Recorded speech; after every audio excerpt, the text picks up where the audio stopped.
உளுந்தம்பருப்பு சட்னிக்கு தேவையான பொருட்கள்: உளுந்தம்பருப்பு, தேங்காய் துருவல், மண்டை வெல்லம், புளி, மிளகாய் வத்தல். இதில் உளுந்தையும் தேங்காய் துருவலையும் குறைச்சி சேர்த்துக்கோங்க. மண்டை வெல்லம், புளி, மிளகாய் வத்தலை கொஞ்சம் தூக்கலாக சேர்த்துக்கோங்க. இந்த சட்னியை நான் முதல்ல அரைக்கும்போது உளுந்தம்பருப்பு சட்னிக்கு உளுந்து தானே அதிகமாக போடணும்னு சொல்லி உளுந்தையும் தேங்காய் துருவலையும் அதிகமாக சேர்த்து சட்னியை சொதப்பிட்டேன். நீங்களும் அந்த தப்பை பண்ணிடக்கூடாதுன்னு தான் இந்த விஷயத்த சொல்கிறேன். வாணலியில் எண்ணெயை ஊற்றிட்டு உளுந்தம்பருப்பை நல்லா செவக்க வறுத்துக்கோங்க.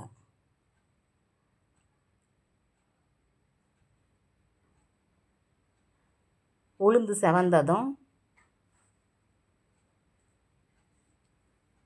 மிளகாய் வத்தல், புளி, தேங்காய் துருவல்,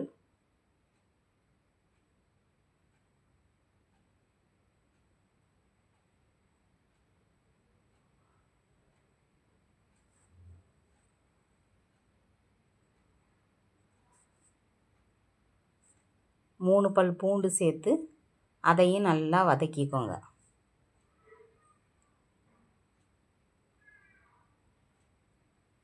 அதை ஆற விட்டு ஆறுனதும் மிக்ஸி ஜாரில் சேர்த்து தேவையான அளவு உப்பையும் சேர்த்து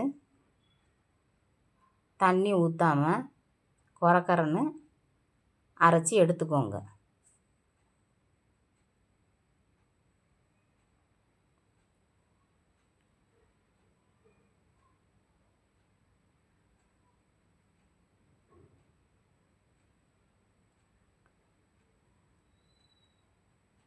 கொரன்னு அரைச்ச அந்த உளுந்து கலவையில் மண்டை வெல்லமும் தண்ணியும் சேர்த்து நைஸாக அரைச்சி எடுத்துக்கோங்க. இந்த சட்னியை எங்கள் பாட்டி கல்லில் தான் நல்லா வலுவலுன்னு அரைப்பாங்க. கல்லில் அரைக்கிற அந்த சட்னியோட சுவையே வேறு தான். ஒரு கரண்டி உளுந்து சட்னிக்கு 4 இட்லி வச்சு தொட்டு சாப்பிட்றலாம்.